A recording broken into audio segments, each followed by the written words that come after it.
സർവമംഗളമംഗല്യേ ശിവേ സർവാർത്ഥസാധികേ ശരണ്യേ ത്രംബകേ ഗൗരി നാരായണീ നമോസ്തുതേ എന്ന ദേവീ സ്തുതിയോടുകൂടി ഇന്നത്തെ ദീപാരാധന കാഴ്ചയ്ക്കായി ക്ഷേത്രാങ്കണത്തിലേക്ക് പോകാം.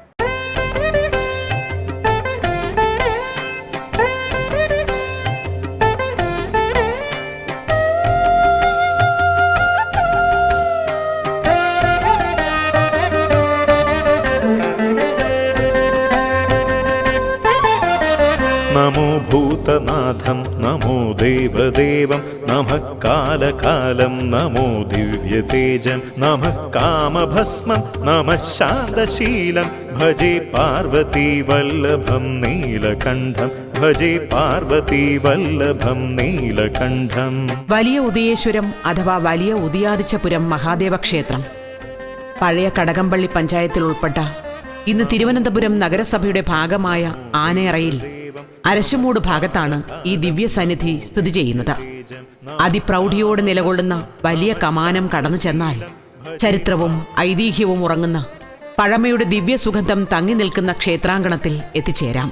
സദാ തീർത്ഥസിദ്ധം സദാ ഭക്തരക്ഷം സദാ ശൈവ പൂജ്യം സദാ ശുദ്ധഭസ്മം സദാ ധ്യാനയുക്തം സദാ ജ്ഞാനതൽപം ഭജേ പാർവതീ വല്ലഭം നീലകണ്ഠം ഭജേ പാർവതീ വല്ലഭം നീലകണ്ഠം.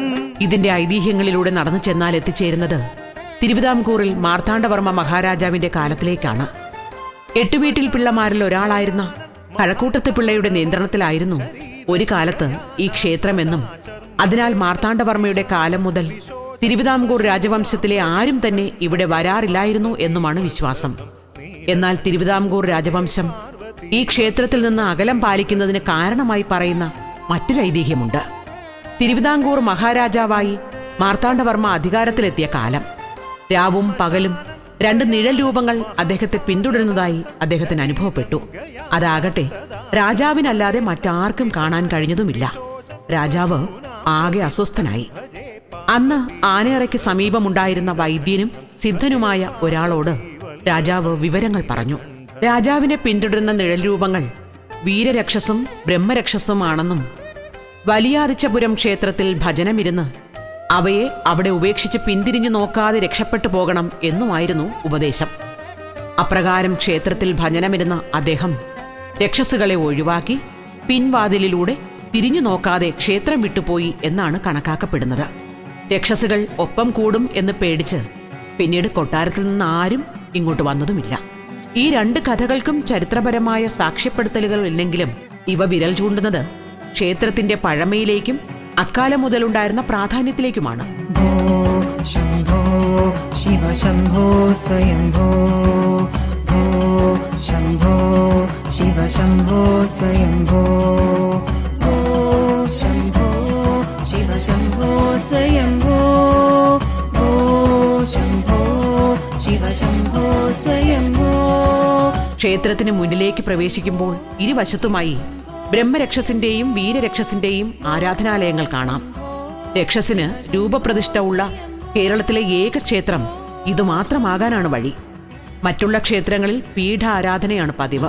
ഗംഗാധര ശങ്കര കരുണാകര മാമവഭവസാഗര താരക. അതിവിശാലമായ പറമ്പിൽ വട്ടശ്രീകോവിലോടെയും കേരളീയ മാതൃകയിൽ നിർമ്മിച്ച പ്രൗഢമായ നാലമ്പലത്തോടെയും വിരാജിക്കുന്ന ഈ പുണ്യക്ഷേത്രത്തിൽ ലിംഗരൂപത്തിൽ കുടികൊള്ളുന്ന ശിവൻ തപോലീനൻ ആണ് എന്നതാണ് സങ്കല്പം. പരശുരാമൻ പ്രതിഷ്ഠിച്ചത് എന്ന് വിശ്വസിക്കുന്ന ഈ ശിവസന്നിധിയിൽ നന്ദി പ്രതിഷ്ഠ ഇല്ല എന്നതും ഈ ക്ഷേത്രത്തിലെ ഒരു പ്രത്യേകതയാണ്. തിരുജടയിൽ ഗംഗയും തിരുമിഴിയിൽ അഗ്നിയും തിരുമേയിൽ ഭസ്മവും വ്യോമകേശവും അണിനാഗഭൂഷണങ്ങൾ. പ്രാചീന കാലത്ത് ഇവിടം വിശാലമായ പാടമായിരുന്നു എന്നും അവിടെ പണിക്കെത്തിയിരുന്ന തൊഴിലാളികൾ ജഡയപ്പൻ എന്നൊരു മൂർത്തിയെ മദ്യവും പടുക്കയും നൽകി ആരാധിച്ചിരുന്നു എന്നും കരുതപ്പെടുന്നു. ജഡാധാരിയായ ശിവന്റെ തന്നെ ഒരു പ്രാകൃത പ്രതീകമായിരുന്നു ജഡയപ്പൻ എന്ന് വേണം കരുതാൻ. ജഡയപ്പൻ എന്ന പേര് കാലാന്തരത്തിൽ ചടയപ്പൻ എന്ന് അറിയപ്പെട്ടു തുടങ്ങി. ഇന്നും ഈ ക്ഷേത്രത്തിലെ ഒരു പ്രധാന ഉപദേവനാണ് ചടയപ്പൻ. ഒരു കണ്ണിൽ കാലവും കേളിയാടുന്നു, കരിത്തോലണിഞ്ഞു നൃത്തമാടും. തപസ്സിൽ ലയിച്ചിരിക്കുന്ന ശിവനെ വണങ്ങി ഭക്തജനങ്ങൾ തങ്ങളുടെ ആവലാതികൾ ചടയപ്പന് മുന്നിലെത്തി പറയുന്നു. മഹാദേവൻ തപസ്സിൽ നിന്നുണരുന്ന ഇടവേളകളിൽ ചടയപ്പൻ ഭക്തരുടെ പരിദേവനങ്ങൾ മഹാദേവനെ അറിയിച്ചുകൊള്ളുമെന്നാണ് വിശ്വാസം. നൂറ്റാണ്ടുകൾ പഴക്കമുള്ള വലിയ ഒരു രുദ്രാക്ഷമരത്തിന് സമീപമാണ് ചടയപ്പന്റെ ആരാധനാലയം.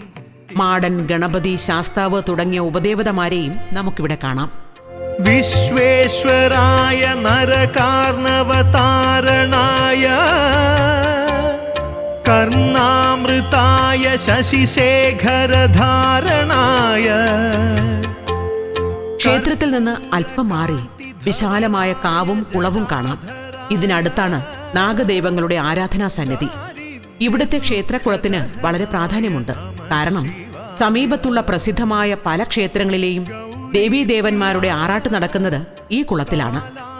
വൃശ്ചിക മാസത്തിലെ തിരുവാതിര നാളിൽ ആറാട്ടോടുകൂടി അവസാനിക്കുന്ന തരത്തിലാണ് ഇവിടുത്തെ ഉത്സവം ക്രമീകരിച്ചിരിക്കുന്നത്.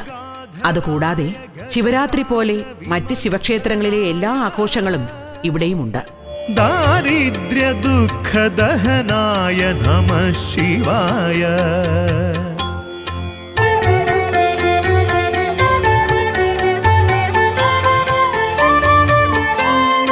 ഭക്തപ്രിയായ ഭവരോഗഭയാപഹായ. ചരിത്രവും ഐതിഹ്യവും മാത്രമല്ല, ഒരു പ്രദേശത്തെ ജനങ്ങളുടെ തലമുറകളായുള്ള വിശ്വാസം എന്ന മഹത്തായ അടിത്തറയുടെ മേൽ കുടികൊള്ളുകയാണ് വലിയ ഉദയേശ്വരത്തപ്പൻ എന്ന വലിയ ഉദയാദിച്ചപുരത്തപ്പൻ. നമുക്കും ഒരു വേള ഈ സന്നിധിയിൽ തൊഴുതു മടങ്ങാം.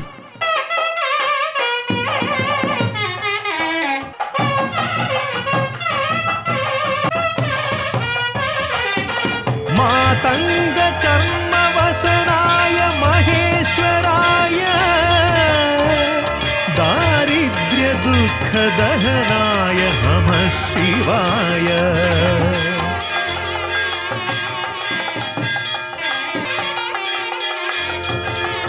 വസിഷ്ഠേന കൃതം സ്തോത്രം സർവരോഗനിവാരണം